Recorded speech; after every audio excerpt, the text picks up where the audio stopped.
London, 1815. Miss Jane Hartwood firmly believed that life had offered her precisely two paths, marriage or servitude. Having chosen the latter by necessity rather than inclination, she had made peace with her station in life.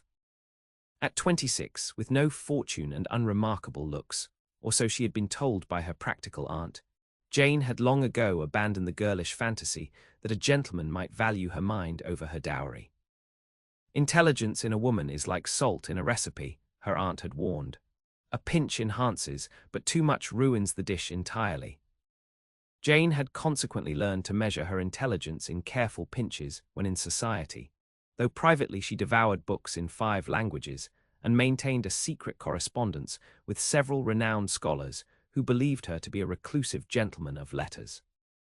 This deception afforded her small satisfaction in a life otherwise dedicated to shaping the minds of children who would eventually enter a world that would value them far more than it ever had their governess. On this particular April morning, Jane was accompanying her young charge, Lady Emily Wentworth, to Hatchard's bookshop on Piccadilly.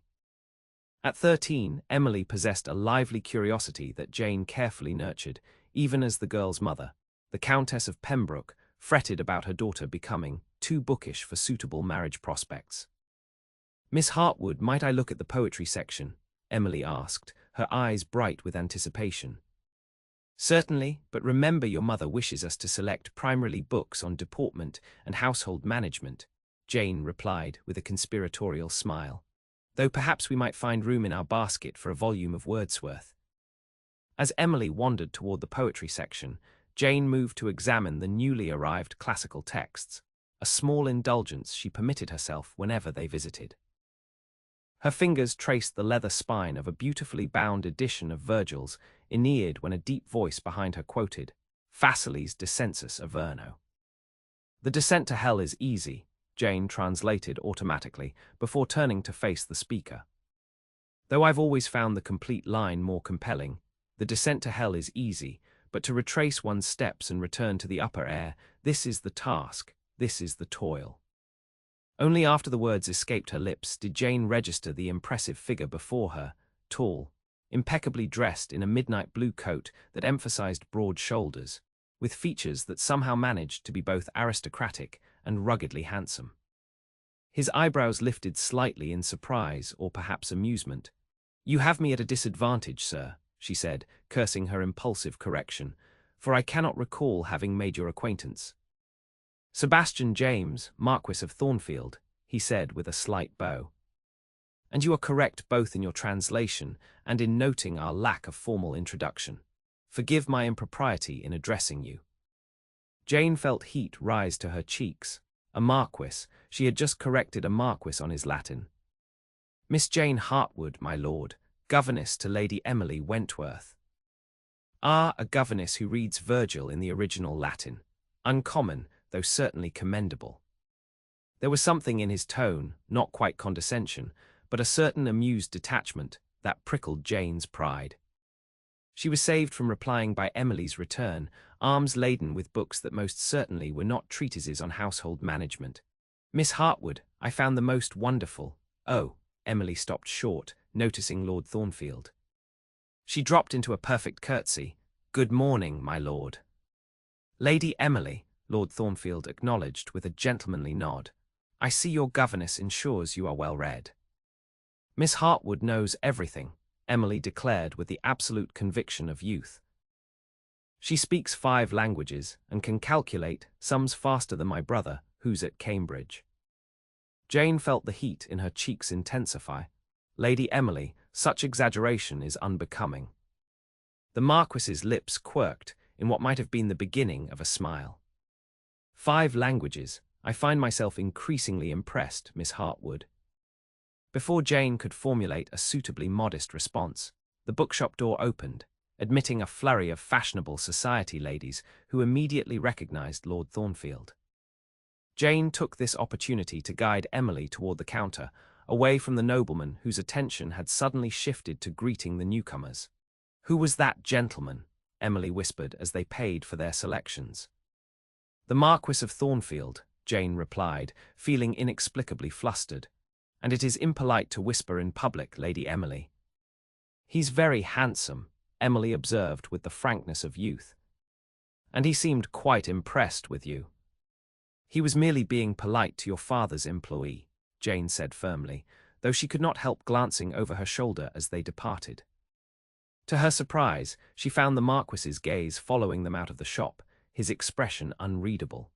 Lord Sebastian James had been raised to believe three things with absolute certainty: that the James family honour must be preserved at all costs, that a Marquess married for connections rather than sentiment, and that intellectual pursuits were the province of men. His father had impressed upon him that these principles formed the foundation of their family's centuries of prosperity and standing in society. Yet as he watched Miss Hartwood depart Hatchards with her young charge, Sebastian found himself inexplicably intrigued by a woman who had so naturally and unthinkingly corrected his Latin.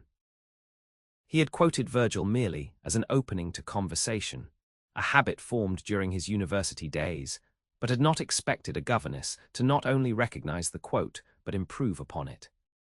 "Sebastian, darling, how wonderful to see you," Lady Pembroke's voice cut through his thoughts as she approached with her companions. "I didn't know you frequented bookshops." "Occasionally, when the mood strikes," he replied, turning his attention to the Countess. "I trust you are well." "Quite well, though desperately trying to persuade my husband to attend the Rutherford ball next week. You will be there, won't you? Elena Rutherford has made a special point of asking after you." Sebastian suppressed a sigh. Lady Elena Rutherford was precisely the sort of wife his father would approve of, well-connected, impeccably mannered, and utterly conventional in her thinking. Their families had been hinting at a match for months. "I expect I shall make an appearance," he said noncommittally.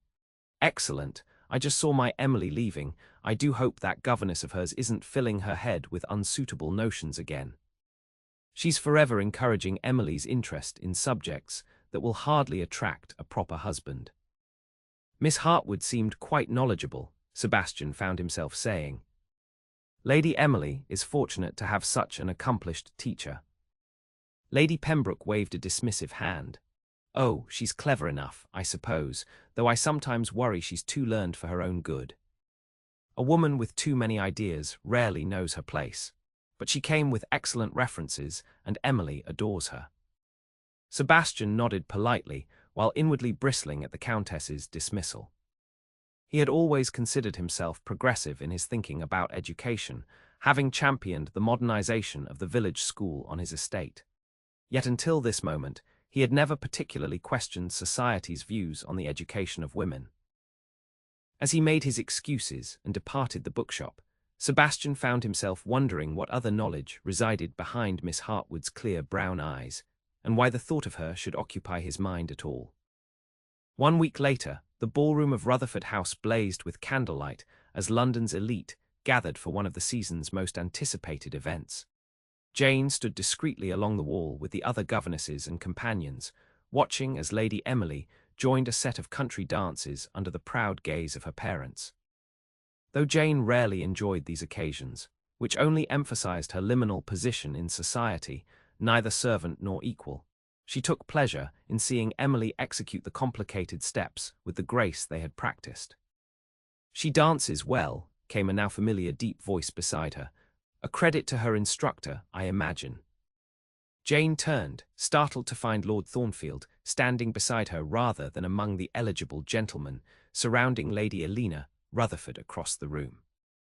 "My lord," she acknowledged with a small curtsy, "Lady Emily has a natural grace. I can claim little credit for it." "I doubt that. I've observed that excellence rarely occurs without excellent guidance." His eyes, she noticed, were a striking shade of grey, like a winter sky before snow. "Do you dance, Miss Hartwood?" Jane blinked, taken aback by the unexpected question. "When occasion permits, though such occasions are rare in my position." "A pity. I imagine you would approach dancing with the same precision you bring to Latin translation." Was he mocking her? Jane couldn't be certain, but there was a warmth in his expression that suggested otherwise. "I believe my approach to dancing is considerably more joyful than my approach to grammar, my lord," she replied with a small smile. Sebastian laughed, a rich sound that drew curious glances from nearby matrons. Touché, Miss Hartwood, I stand corrected, again. Before their conversation could continue, Lord Pembroke approached, his expression curious. Thornfield, didn't expect to find you conversing with the staff when half the eligible ladies in London are hoping for your attention. Jane felt herself stiffen at being so dismissively categorized as staff, though of course it was entirely accurate. Lord Pembroke, Sebastian acknowledged with a nod. Miss Hartwood and I were discussing the merits of a classical education. She has quite enlightened views on the subject. Lord Pembroke looked bewildered. Has she indeed? Well, well. Emily speaks highly of her lessons, I suppose.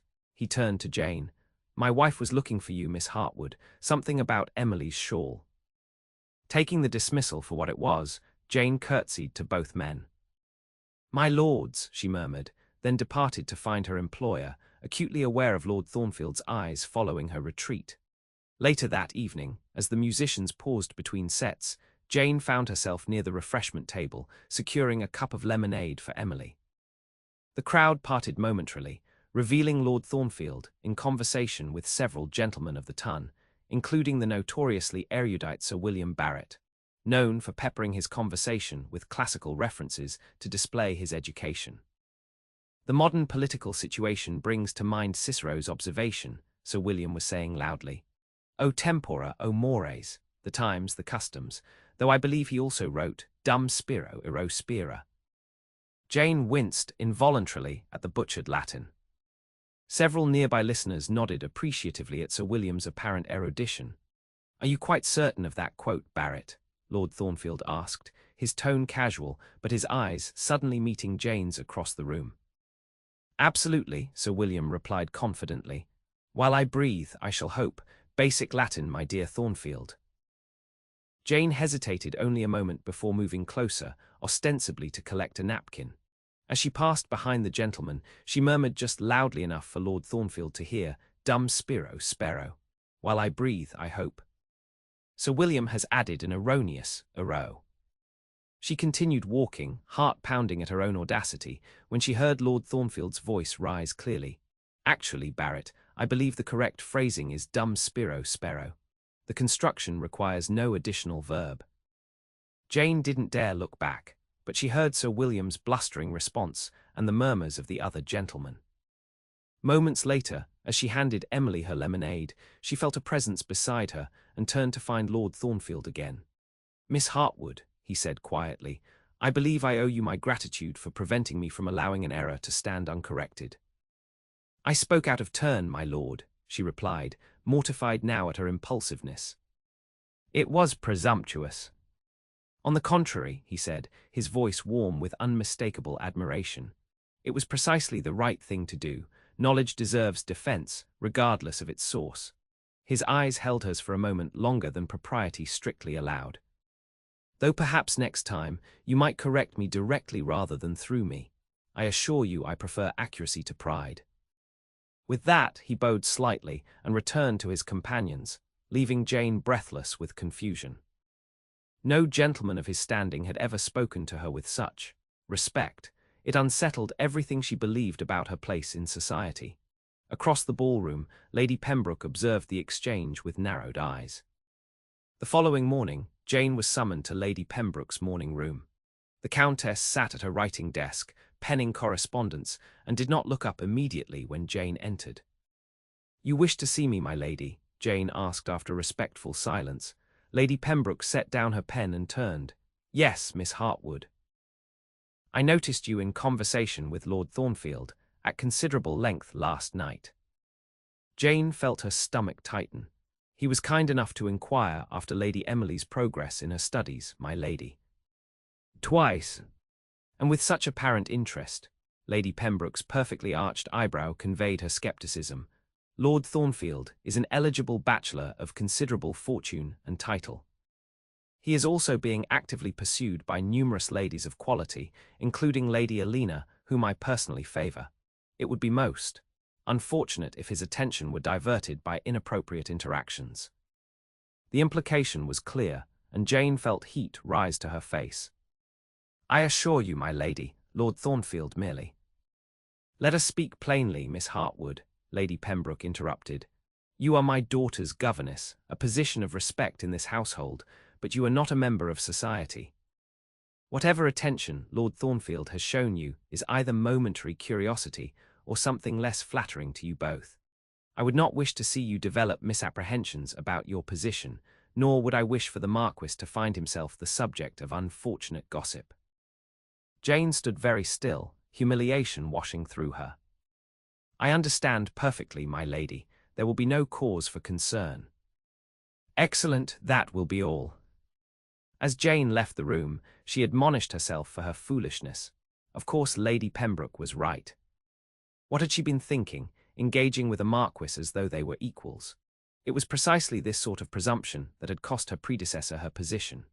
Jane had worked too hard and sacrificed too much to risk her livelihood over a few moments of flattering attention from a gentleman who would, inevitably, marry someone like Lady Elena Rutherford.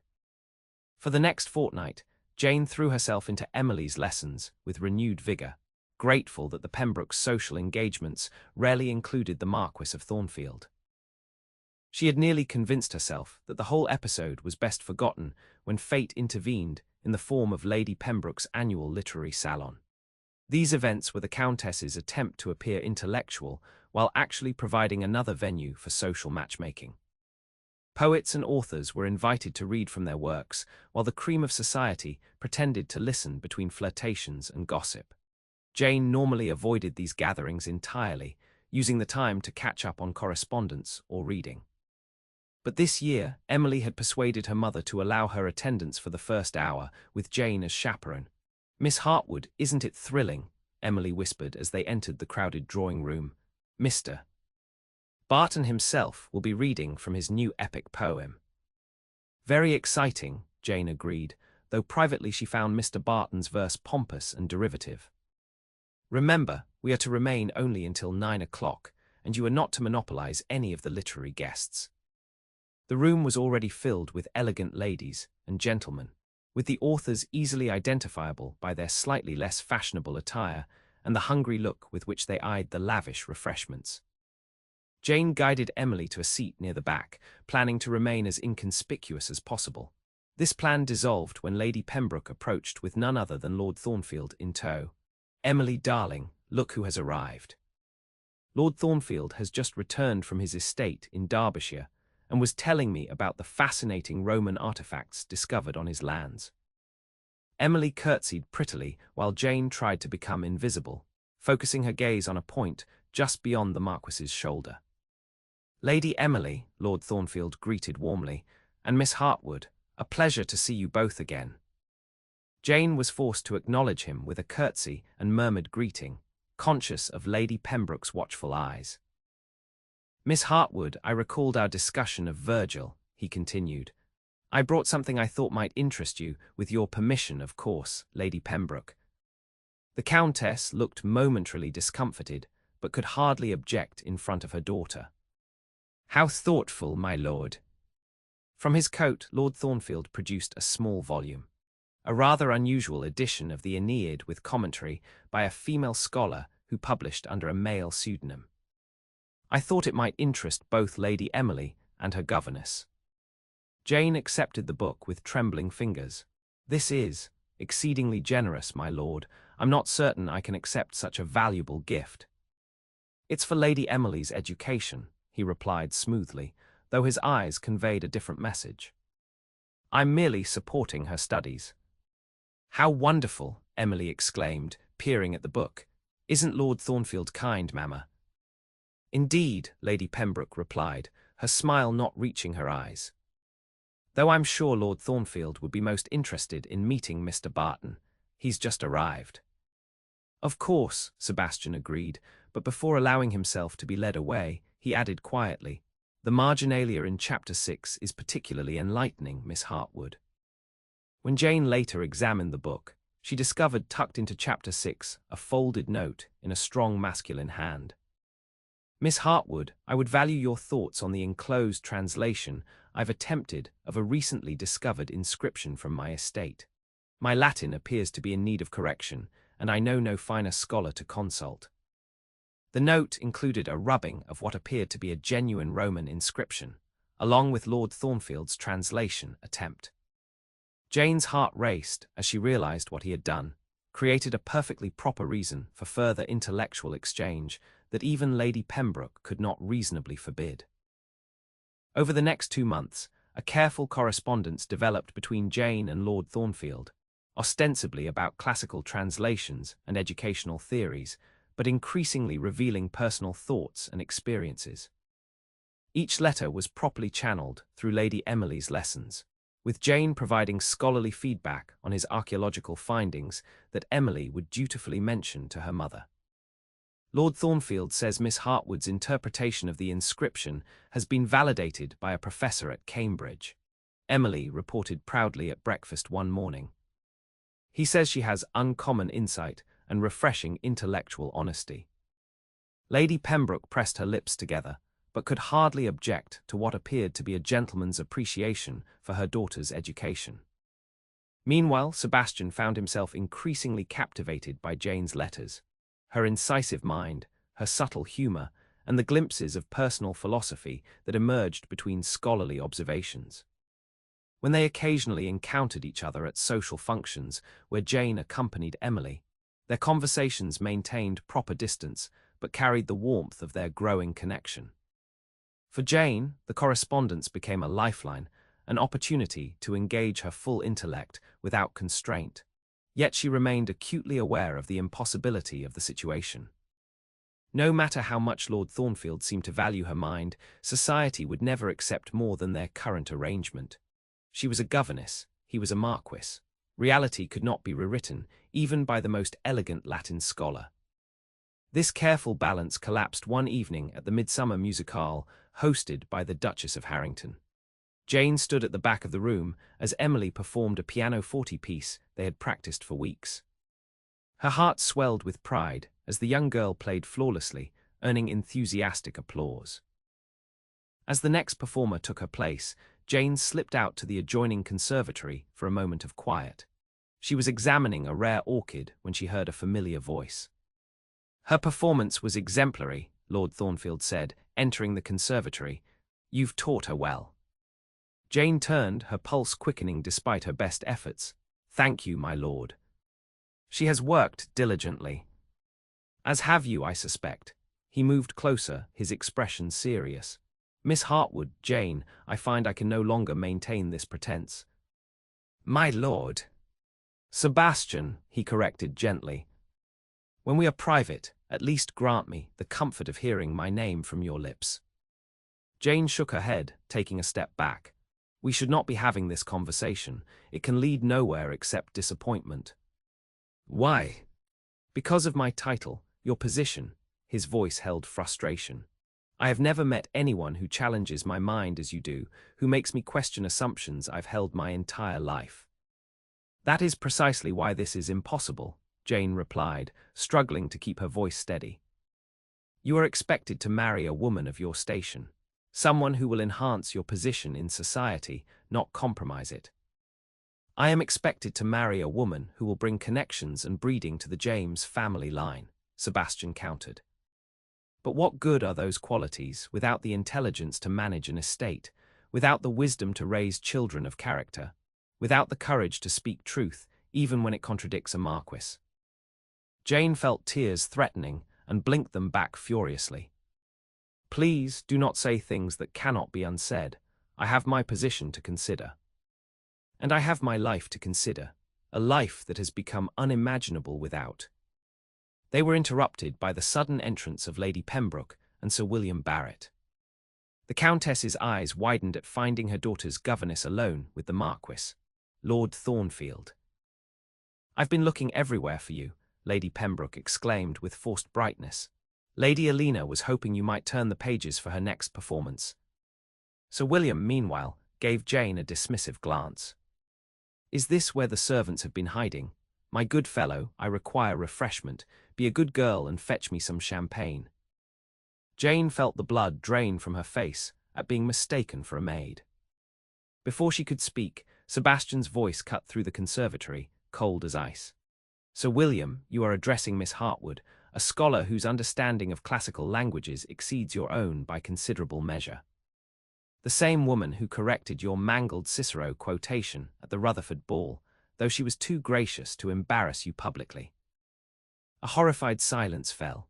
Lady Pembroke looked aghast, Sir William purpled with outrage, and Jane felt her carefully constructed world beginning to crumble. "My lord, please," she whispered. "No, I will not stand by while you are insulted," Sebastian continued, his voice rising. "Miss Hartwood possesses more intellect and character than half the so-called ladies and gentlemen of the ton combined. Your Latin, Sir William, was not merely incorrect, but embarrassingly so. Dum spiro ero spira is nonsensical. It was Miss Hartwood who provided the correct quotation, dum spiro spero, which I then repeated." Sir William sputtered, "This is outrageous. A governess presuming to correct a gentleman's Latin." "Not presuming, sir, succeeding." Sebastian's gaze was steely, "and doing so with more grace than you show in your error." Lady Pembroke recovered her composure enough to intervene. "Lord Thornfield, while your defence of our employee is admirable, perhaps this discussion would be better continued elsewhere. Miss Hartwood, I believe Emily will be looking for you." The dismissal was unmistakable. With one last anguished glance at Sebastian, Jane fled the conservatory, knowing that the scene would be all over London by morning. Her position with the Pembrokes was almost certainly forfeit, and she had nowhere else to go. True to her fears, Jane was summoned to Lady Pembroke's study the following afternoon. "Miss Hartwood," the Countess began without preamble, "I believe we must discuss your future employment." Jane stood with her hands clasped tightly before her, resigned to her fate. "Yes, my lady. Your academic credentials are impressive, your conduct with Emily has been exemplary, and until recently I had no cause for complaint." Lady Pembroke sighed. "However, the scene at the musicale last night has placed us in an untenable position. Lord Thornfield's inappropriate interest in you has become the subject of gossip. I assure you, my lady, I have never encouraged." "Intentions matter little when appearances are compromised," Lady Pembroke interrupted. "I have written to my sister in Bath, who is in need of a governess for her 3 young children. The position is yours if you wish it. You would depart next week."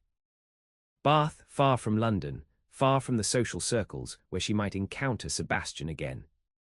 The practical solution to an impossible situation.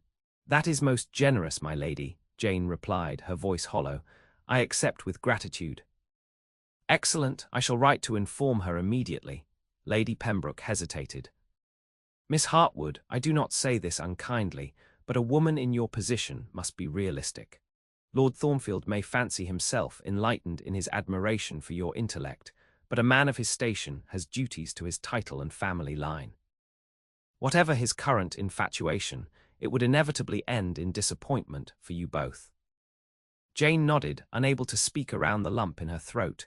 Lady Pembroke was right, of course. She had always known it.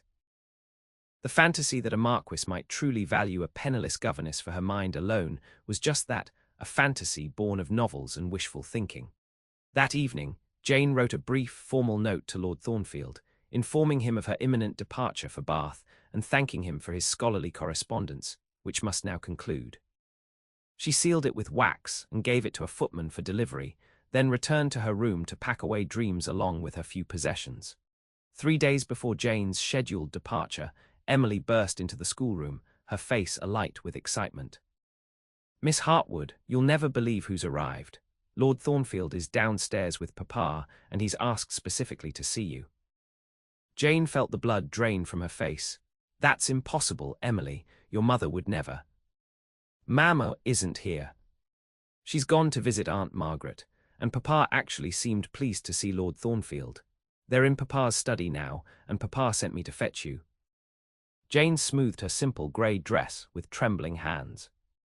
"Emily, are you quite certain your father wishes me to join them?" "Yes," he said. "Fetch Miss Hartwood immediately. This concerns her directly."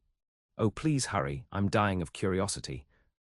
With no choice but to obey her employer's summons, Jane made her way downstairs, her mind racing with possibilities, none of them promising. Perhaps Sebastian had come to apologize for compromising her position. Or worse, perhaps he had realized the impossibility of their connection and wished to say goodbye properly. When she entered Lord Pembroke's study, both men rose to their feet. Lord Pembroke looked bemused but not displeased, while Sebastian's expression was one of such intense determination that Jane faltered in the doorway. "Ah, Miss Hartwood," Lord Pembroke said. "Do come in. Lord Thornfield has been making a most unusual request concerning your employment." "My employment, my lord," Jane echoed faintly. Sebastian stepped forward. "Miss Hartwood, I received your letter informing me of your removal to Bath. I find this solution entirely unacceptable." "My lord," she began, acutely aware of Lord Pembroke's presence. "I have just been explaining to Lord Pembroke," Sebastian continued, "that I am in need of a tutor for my ward, my young cousin who will be coming to live with me next month. I require someone with exceptional knowledge of languages, literature, and classical studies. Someone, in fact, with precisely your qualifications." Jane stared at him in confusion. "Your ward?" "Indeed. And as it happens, this position would require residence at Thornfield Hall, my primary estate, where I myself will be taking up permanent residence following a certain upcoming event." His eyes held hers meaningfully. Lord Pembroke cleared his throat. "Lord Thornfield has made a most generous offer for your contract, Miss Hartwood, 3 times your current salary, with your own suite of rooms and a personal maid. He assures me his household is of the highest respectability, with his aunt serving as chaperone until circumstances change." Jane's mind whirled, trying to understand what was happening. "This is most unexpected, my lords. I am grateful for Lord Thornfield's consideration, but I'm not certain." "Perhaps," Sebastian interrupted gently, "Lord Pembroke might grant us a few moments of privacy to discuss the specific requirements of the position." After a moment's hesitation, Lord Pembroke nodded. "I shall check on Emily's progress with her pianoforte. 5 minutes, no more." He departed, closing the door but leaving it slightly ajar for propriety's sake. As soon as they were alone, Sebastian crossed to Jane in 2 quick strides. "Jane, listen to me. I have no ward, at least not yet." "Then I don't understand."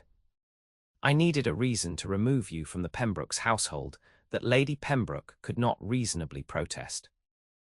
A professional position in my household, chaperoned by my aunt, is above reproach." Jane shook her head in bewilderment. "But why?" "Because I refuse to allow society's arbitrary rules to separate me from the one person who has made me question everything I once believed about intelligence, about class, about marriage." He took her hands in his expression achingly earnest. "I love you, Jane Hartwood. I love your mind, your courage, your principles, and I intend to marry you if you'll have me." Jane felt as though the floor had dropped away beneath her feet. "You cannot be serious. You're a marquess." "I'm a governess. I am a man who has found his equal in a world where I was taught to expect only deference," he replied fiercely. "My title means nothing compared to that. Yes, there will be talk. Society will be scandalized for precisely 1 season, after which they will find some new outrage to occupy them. Meanwhile, we will be building a life based on mutual respect and genuine affection." Tears filled Jane's eyes. "Your family." "My parents are long dead, and I answer only to my own conscience now." He squeezed her hands. "Jane, all my life I've done what was expected, married myself to duty and tradition. But in doing so, I've denied myself the possibility of true partnership. You corrected my Latin that day at Hartwood's, and in doing so, you began correcting my understanding of what matters in life." A tear slipped down Jane's cheek. "You make it sound so simple." "It is simple, though not easy." His smile was tender as he reached up to brush away her tear. "I am asking you to come to Thornfield Hall, ostensibly as a tutor, but in reality to give us time together away from London's prying eyes. Time for you to consider whether you could bear being a marchioness who scandalizes society by actually having opinions. And time for me to prove that my intentions are honorable and my love is constant." Jane took a shaky breath. Everything she had been taught about her place in the world told her this was impossible. Yet here was a man who had defied convention to seek her out, who valued precisely those qualities she had been told to suppress. "What about your ward?" she asked, practical even in her emotional turmoil. Sebastian laughed softly. I have a 7-year-old second cousin who lost his parents last year. He currently lives with my aunt, but would benefit greatly from a proper education. So that part is not entirely fabricated. However, I suspect he will eventually have tutors of his own, as his new mother may be occupied with other duties. The implication was unmistakable, and Jane felt heat rise to her cheeks. You have thought of everything. I have had little else to think about since you corrected my Latin, and I could not look away, he admitted. Say yes, Jane, come to Thornfield. If after 3 months you wish to continue to Bath, I will arrange it with no damage to your reputation. But give us this chance. Lord Pembroke's footsteps could be heard approaching in the hallway. Jane made her decision in an instant. Yes, she whispered. Yes, I will come to Thornfield. Sebastian's face transformed with joy. Just before Lord Pembroke re-entered the room, he murmured, Dum spiro spero. While I breathe, I hope. 6 months later, the Tun was set abuzz by a wedding announcement in the Morning Post. Sebastian James, Marquess of Thornfield, to Miss Jane Hartwood, daughter of the late Reverend Thomas Hartwood of Devonshire. Society matrons were scandalized, fortune hunters were outraged, and several young ladies went into dramatic decline. Lady Pembroke took to her bed with a headache that lasted a fortnight. Sir William Barrett declared it the death of standards in English society. But when the new Marchioness of Thornfield made her first appearance at Almack's on her husband's arm, even the most determined critics found themselves disarmed by her quiet dignity and evident devotion to her husband. The Marquess, for his part, looked at his bride with such undisguised admiration that several young ladies were heard to sigh wistfully. She corrected his Latin in the middle of Hatchard's, whispered one dowager to another, and he was so impressed he married her. Highly irregular, her companion sniffed. Though I must admit, she carries herself remarkably well for a former governess. They say she speaks 5 languages and corresponds with professors at Cambridge. How extraordinary! Though between ourselves, if more gentlemen valued education in a wife, perhaps we would have fewer unhappy marriages. As the evening progressed, Sebastian drew Jane onto the dance floor for a waltz. Well, my love, have you regrets about marrying a man with imperfect Latin? Jane's eyes sparkled with mischief. None whatsoever, though I maintain that your translation of that inscription from the Southfield remains flawed. Impossible. I had the finest tutor in England. Then perhaps the student was insufficiently attentive, she teased, her hand warm in his. On the contrary, Sebastian replied, drawing her infinitesimally closer than propriety strictly allowed. The student has been most dedicated to his lessons. In fact, he hopes for private instruction later this evening. Jane's laugh, bright and uninhibited, turned heads throughout the ballroom. In that case, my lord, I shall endeavour to be thorough in my corrections. As they circled the floor, moving in perfect harmony, Sebastian lowered his voice so only she could hear. I love you, Jane. More than I ever believed possible. Et ego ti amo, she whispered back. I love you too. In the corner of the ballroom, a young debutante watched them with wistful eyes. How romantic, she sighed to her companion. To think a simple governess won the heart of a marquis through nothing but her intelligence. Her friend nodded dreamily. Perhaps I should pay more attention to my Latin lessons after all.